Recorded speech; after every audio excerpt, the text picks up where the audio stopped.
এরে নবীর উম্মতের দল কোন একটা মাসকে কোন একটা দিনকে শ্রেষ্ঠ বলার জন্য বানায়া বানায়া কোন বলার প্রয়োজন নাই, আমল করার প্রয়োজন নাই, আছে নাকি? আমিও কিছুদিন আগে বিশ্বাস করতাম বা মানতাম যে আশুরার দিনে অনেক কিছু দিন, অনেক দিবস, এই দিনে অনেকগুলো কাহিনী আছে, ঘটনা আছে, কিন্তু কিতাবে পড়ে দেখলাম এগুলো কোনো গ্রহণযোগ্য কিতাবে নাই। অনেক ঘটনা আছে যেগুলো আমরা জানি যে 10 মুহররমে হয়েছে, কিন্তু কিতাবে পড়ে দেখি যে না, এগুলো অগ্রহণযোগ্য কিতাবে আছে, সহিহ সনদে, বিশুদ্ধ সনদে বর্ণিত হয়নি। আর আমরা যেহেতু মুসলমান, আপনাদেরকে আমি হাদিসের 3টা লেভেল শোনায়া যাই, যদিও বিষয়ের সাথে সম্পর্ক কিন্তু কথার নাম লতা আছে, বুঝেন? কথার সাথে সাথে যেহেতু চলে আসছে, 1 মিনিট আমি বিষয়ের বাইরে আপনাদের কাছে যাচ্ছি, 1 মিনিট। হাদিস হলো, আমি আপনাদেরকে আপাতত বলি 3 প্রকার। কয় প্রকার? একটা হলো সহিহ হাদিস, কি হাদিস? আর একটা হলো জয়ীফ হাদিস, কি হাদিস? জয়ীফ মানে দুর্বল। আর একটা হলো মরা হাদিস, কি হাদিস? মরা হাদিস, যেটা বাংলাতে বলতে পারি সুস্থ মানুষ, অসুস্থ মানুষ, মরা মানুষ। সুস্থ মানুষের দাম আছে না নাই? সুস্থ হাদিসেরও দাম আছে, যেটা সহিহ হাদিস, সুস্থ, কোনো ভেজাল নেই। জয়ীফ দুর্বল মানুষ, অসুস্থ মানুষ যেমন অকেজ হয়ে যায়, তারপরেও যেহেতু বাঁচে আছে, রুহটা আছে, কিছুটা দাম আছে। কিছু হাদিস আছে জয়ীফ, দুর্বল, আমল করলে করা যেতে পারে, মানে অসুস্থ ব্যক্তির হাদিস, আমল করলে করা যেতে পারে। আর কিছু মানুষ আছে মরা মানুষ, কিছু হাদিসও আছে মরা, এগুলোর কোনো ভিত্তি নেই। রাসূলুল্লাহ বলছেন কিনা কোনো প্রমাণ নাই, সাহাবা একরাম থেকেও সেই হাদিসটা প্রমাণ নাই। এটা হলো মরা হাদিস। কি হাদিস? মরা হাদিস, যেটা সহিহ হাদিস দ্বারা প্রমাণিত, এটার কোনো বাধা প্রয়োগ করার কারো ক্ষমতা নাই, কোনো মাযহাবে নাই। জয়ীফটাও মোটামুটি চালিয়ে নেওয়া যায়, কিন্তু মরা হাদিস কোনোভাবেই গ্রহণযোগ্য হয় না।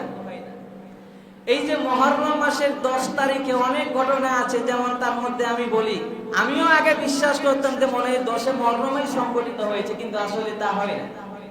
অগ্রহণযোগ্য কিছু কিতাবে আছে এই 10 মুহররমে আল্লাহ তাআলা আসমান জমিন বানাইছে। কি বানাইছে? আসমান জমিন। এই 10 মুহররমে আল্লাহ তাআলা পাহাড় পর্বত বানাইছেন।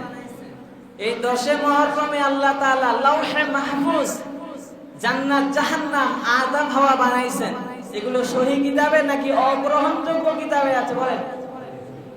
সহিহ বলতেছে, আবার অগ্রহণযোগ্য কিতাবে। এগুলোর দলিল সনদ মজবুত নাই, দুর্বল।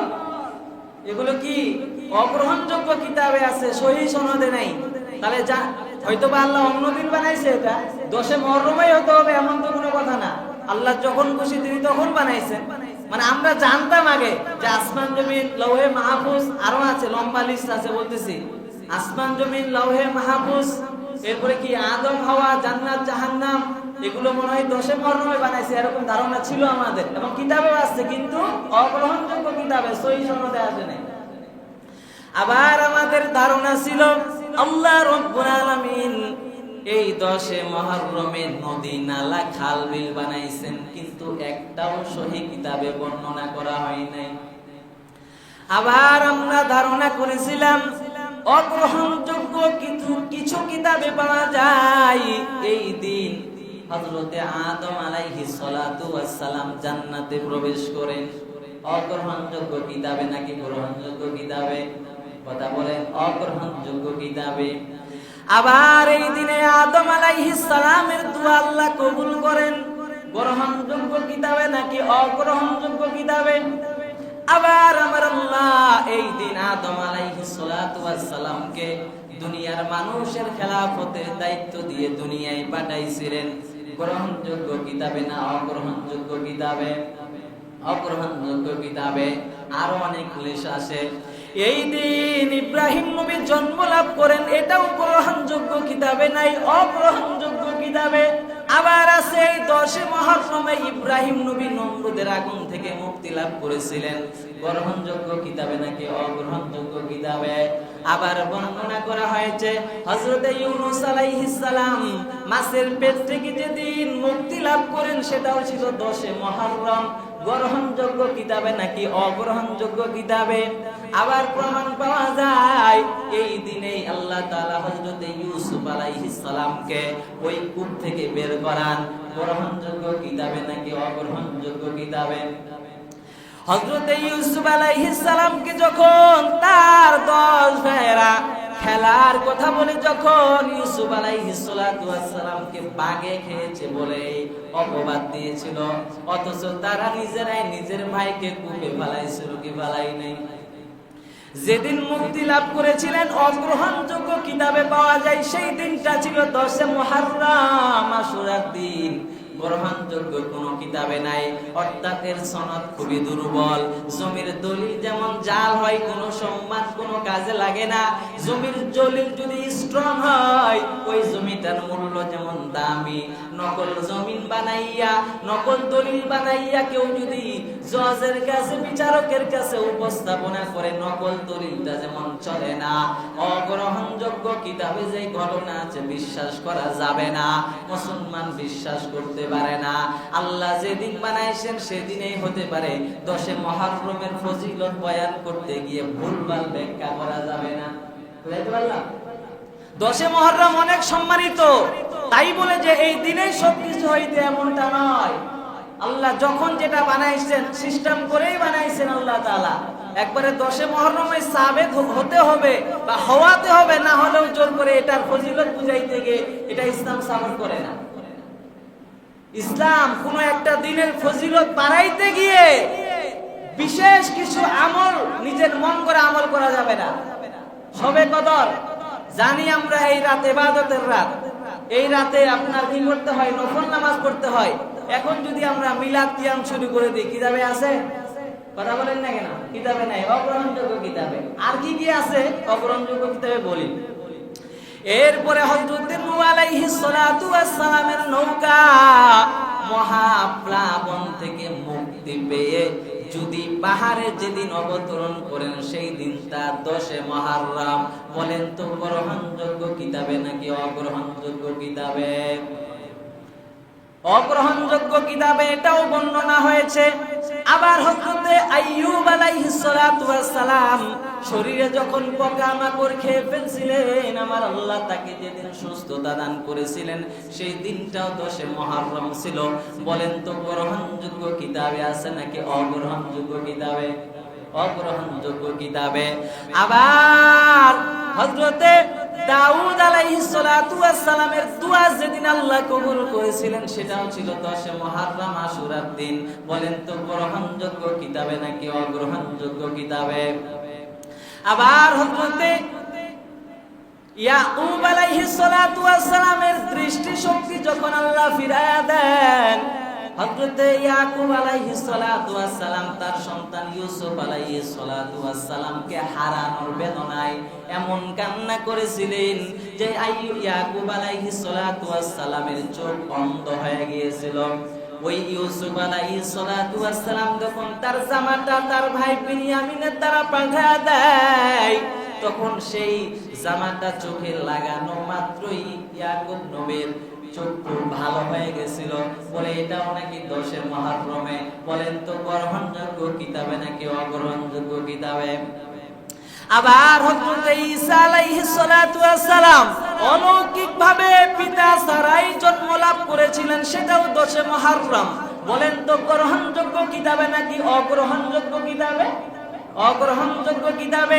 আবার আল্লাহ তাআলা হযরত সুলাইমান আলাইহিস সালাতু ওয়াস সালামকে যখন বিশাল সাম্রাজ্যের রাজত্ব লাভ করেন, যেদিন সুলাইমান আলাইহিস সালাতু ওয়াস সালাম সিংহাসনের মালিক হয়ে গেলেন, রাজত্ব পাইলেন, বাদশাহী পাইলেন, সেই দিনটাও 10 মুহররম ছিল।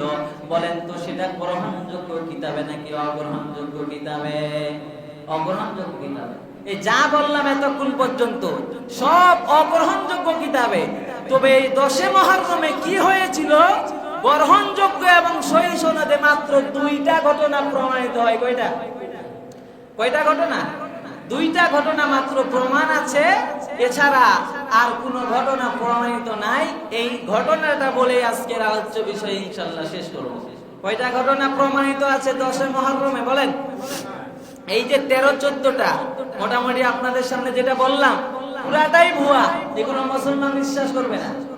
আল্লাহ ইউনূস নবীকে মাছের পেট থেকে মুক্তি দিয়েছেন, অন্য দিনে দিয়েছেন। 10 মুহররমের ফজিলত বয়ান করতে গিয়ে মিথ্যা বা বানাওয়াট ভাবে কিতাবে লেখালেখি করে কি লাভ? কিতাব তো আপনিও লিখতে পারেন। আপনি ইউটিউব, গুগল ম্যাপ, বিভিন্ন জায়গায় ঝগড়া লাগলে প্রত্যেক মানুষের খবর কি সঠিক হয়? কথা বলেন না কেন? কিছু মানুষ মুনাফিক মার্কা আছে না নাই? মুনাফিক মার্কা কিছু মানুষ হইলো একটা, বললো আর একটা। তো সাহাবা একরামদের মাঝেও মুনাফিক মার্কা লোক ছিল না? জিহাদের ময়দান থেকে অসংখ্য সাহাবা একরাম পিছন থেকে পালিয়ে যায়নি? আবার তারা বলছে যে আমরা মুসলমানদের সাথে আছি, আবার কাফেরদের কাছে পরামর্শ গিয়ে বলে আমরা তোমাদের সাথে আছি। আমরা তো শুধু তাদের কলা কৌশল গুলো তোমাদের কাছে বলে দেওয়ার জন্য তাদের সাথে মিশে আছি। তো মুনাফিক ছিল না? তো সব ঘটনা তো আর সহি কিতাবে পাওয়া যাবে না। তাহলে যা বলেছিলাম এতক্ষণ সব অগ্রহণযোগ্য কিতাবে বর্ণনা হয়েছে। এবার গ্রহণযোগ্য কিতাবে আশুরার দিন 10 عن ابن عباس رضي الله تعالى عنه أن رسول الله صلى الله عليه وسلم قدم المدينة আল্লাহ নবীর সাহাবী আব্দুল্লাহ ইবনে আব্বাস রাদিয়াল্লাহু তাআলা আনহু হাদিস বর্ণনা করেছেন আন্না রাসূলুল্লাহ সাল্লাল্লাহু আলাইহি ওয়াসাল্লাম কদিমাল মাদিনা। আমার নবী রাহমাতাল লিল আলামিন মক্কা ছেড়ে যখন মদিনায় নবী আমার হিজরত করলেন, ফাওয়াজাদাল ইয়াহুদা সিয়ামান ইয়াউমা আশুরা, নবী আমার তাকাইয়া দেখেন মক্কার ইহুদিরা আশুরার দিনে রোজা রাখেন। নবী আমার তাকাইয়া দেখেন মদিনার ইহুদিরা 10 মুহররমের দিনে রোজা রাখছেন। فقال لهم رسول الله صلى الله عليه وآله وسلم ما هذا اليوم الذي تصومونه। এবার নবী আমার ইহুদিদেরকে ডাক দিয়া কয়, ও ইহুদি সম্প্রদায়, তোমরা 10 মুহররমের দিন আশুরার দিনে রোজা রাখার কারণ কি জানায়া দাও। فقالوا هذا يوم عظيم, নবী আমার বললেন এই দিনে তোমরা কেন রোজা রাখছো, কারণ বলো। তখন তারা বললেন হাদা ইয়াউমুন আযীম, এই দিনটা অত্যন্ত মহান একটি দিন। কি বললেন? এই 10 মুহররমের দিনটা বড় মহান, এই 10 মুহররমের দিনটা বড় ফজিলতপূর্ণ দিন। কেন ফজিলতপূর্ণ দিন? এই ঘটনাটা হাদিসের মধ্যে পাওয়া যায়। ফাকালু হাদা ইয়াউমুন আযীম আনজাল্লাহু মূসা ওয়া কওমাহু ওয়া গররাকা ফিরআউনা ওয়া কওমাহু, এই দিনে আমার আল্লাহ রাব্বুল আলামিন মূসা আলাইহিস সালাতু ওয়াস সালাম এবং তার কওমকে, ফিরআউন যখন মূসা নবীকে মারার জন্য তার সৈন্য নিয়ে যখন ধাওয়া দেন, মূসা নবীর সঙ্গীরা দ্রুত পার হওয়ার জন্য সমুদ্রের কাছে চলে গেলেন। সমুদ্রের মধ্যে তাকাইয়া দেখেন ডাইনে তাকাই কোনো রাস্তা নাই, বড় বিপদ। বামে তাকাই কোনো রাস্তা নাই, বড় বিপদ। পেছনে তো ফেরাউনের সৈন্যবাহিনী হাজির। এমত অবস্থায় আল্লাহর পয়গম্বর মূসা আল্লাহর কাছে দোয়া করে, আল্লাহ বাঁচার কোনো রাস্তা নাই, ও দয়ার মালিক তুমি একটা রাস্তার ব্যবস্থা করে দাও। আমার আল্লাহ তখন নীল দরিয়ার মাঝামাঝি জায়গায় রাস্তার ব্যবস্থা করে দিলেন। কিন্তু মূসা নবীর কওম এত টেরা জাতি, এই মূসা নবীর কওম জান্নাতি খাবার খাইতে খাইতে খাইতে খাইতে এক পর্যায়ে যখন জমানো শুরু করছেন যে আজকের খাবার কালকের জন্য রেখে যায়, আল্লাহ জান্নাতি খাবার বন্ধ করে দেয়। বনি ইসরাইলের মধ্যে 12টা কওমে বিভক্ত ছিল। আমাদের যেমন খান বংশ, চৌধুরী বংশ, বিভিন্ন বংশের মানুষ আছে না নাই? বনি ইসরাইলের মানুষটা 12 বংশে বনি 12 বংশের মানুষ ছিলেন। এবার আল্লাহ তাআলা যখন ফিরাউনের হাত থেকে মূসা নবী আর তার বনি ইসরাইলকে বাঁচানোর জন্য নীল দরিয়ার মাঝখানে আমার আল্লাহ পানির আদেশ করে, এ পানি দুই দিক দিয়ে সরাইয়া রাস্তা বানাইয়া দাও, কারণ পানি সরে কার আদেশে? আমার আল্লাহ নীল দরিয়ার মাঝামাঝি জায়গায় রাস্তা বানায়া দিলেন। এবার মূসা নবী ডাক দিয়া কয়, রে বনি ইসরাইল, আল্লাহ তাআলা রাস্তা বানাইয়া দিয়েছেন, আর দেরি করিস না, জলদি রওনা দাও, কারণ ফিরাউন আমাদেরকে ধরার জন্য রেডি হয়ে গেছে, একটুর জন্য ফিরাউন ধরে ফেলবে, দ্রুত রাস্তা পার হও। বনি ইসরাইল এমন হাতেরা জাতি, ডাক দিয়া কয়, মূসা 12টা রাস্তা যদি বানাইয়া দাও পার হব, আর না হলে পার হব না, কারণ আমরা 12 বংশের মানুষ আছি, 12টা রাস্তা চাই, এক রাস্তা দিয়ে পার হব না। এজন্যই বনি ইসরাইলকে সবচাইতে টেরা জাতি বলা হয়। এই বাবা বিপদের সময় আল্লাহ একটা রাস্তা দিয়েছে, পার হও, এটাই শুকরিয়া। আবার 12টা রাস্তা বানানোর আদেশ আল্লাহ তাআলার কাছে বললেন, ও দয়াল মালিক, এমন উম্মত আমারে দিছো, এত টেরা জাতি আমারে দিছো, এক রাস্তা দিয়া 12 বংশের মানুষ পার হয় না, 12 বংশের মানুষ 12 রাস্তা বানাইয়া দাও। আল্লাহ তাআলা 12 রাস্তা বানাইয়া 12টা কমকে পার করে নিলেন। এবার রাস্তার মধ্যখানে ফেরাউনের দলবল মূসা নবীকে মারার জন্য যখন রওনা হয়, ফেরাউন তাকাইয়া দেখে সমুদ্রের মাঝখানে রাস্তা, এখন তো পার হওয়া যায়। ফেরাউন এবার তার দলবল নিয়ে সমুদ্রের মাঝখানে ফেরাউন মূসা নবীকে ধরার জন্য চলে গেলেন। এবার আমার আল্লাহ আদেশ করলেন, যেই মাত্র মূসা আর তার কওম নদী পার হয়ে চলে গেলেন, আল্লাহ আবার নদীর আদেশ করে, রে পানি, রাস্তা বানাইছে বলছি আমার পয়গম্বর মূসারে বাঁচানোর জন্য, আর রাস্তার প্রয়োজন নাই। ইন্নাহু আলিমুন শাদীদ, আল্লাহর ধরা বড় কঠিন। আল্লাহ বলে, ফেরাউন অনেক বাড়াবার ছিলি, নিজে খোদা দাবি করেছিলি, আমি আল্লাহরে খোদা মানো নাই। তোমার বউ আয়েশা আমি আল্লাহরে এমন রব মানছি, শাহাদাত বরণ করতে, তারপরও ঈমান ছাড়ে নাই। এ ফেরাউন এত বাড়াবারছো, আমি আল্লাহ এতদিন তোরে ছাড় দিয়েছি, কিন্তু ছেড়ে দেই নাই।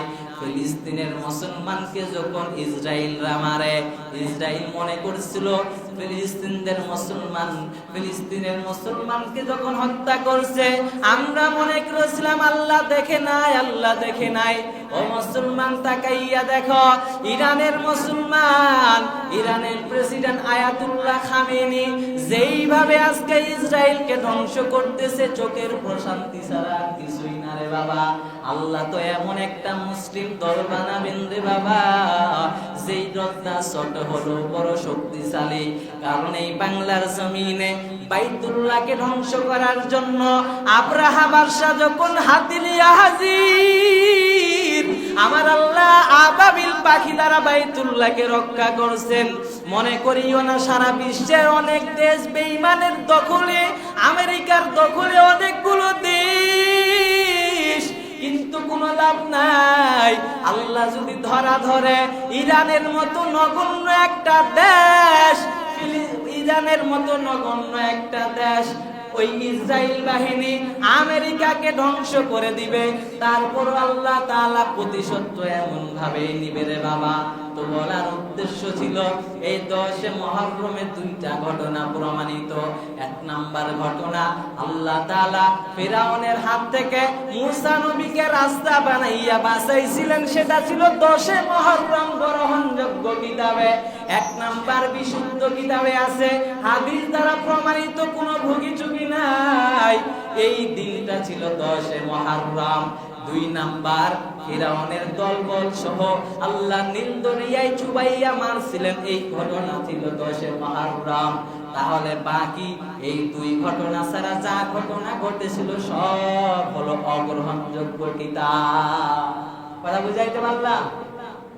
2টা ঘটনা শুধু 10 মুহররমে বিশুদ্ধ হাদিস দ্বারা প্রমাণিত, এক নাম্বার মুসা আর তার কওমকে ফেরাউনের হাত থেকে আল্লাহ রক্ষা করেছিলেন, আর দুই নাম্বার ফেরাউন আর তার কওমকে সমুদ্রের মধ্যে চুবিয়ে মেরেছিলেন। এই দিনটা ছিল 10 মুহররম, এটাই সহিহ। আর বাকি যা 14-15টা বলেছিলাম কোন সহিহ কিতাবে এগুলো বর্ণিত হয়নি এবং এগুলোর উপরে কোনো মুসলমান বিশ্বাস করতে পারে না। আল্লাহ তাআলা আমাদেরকে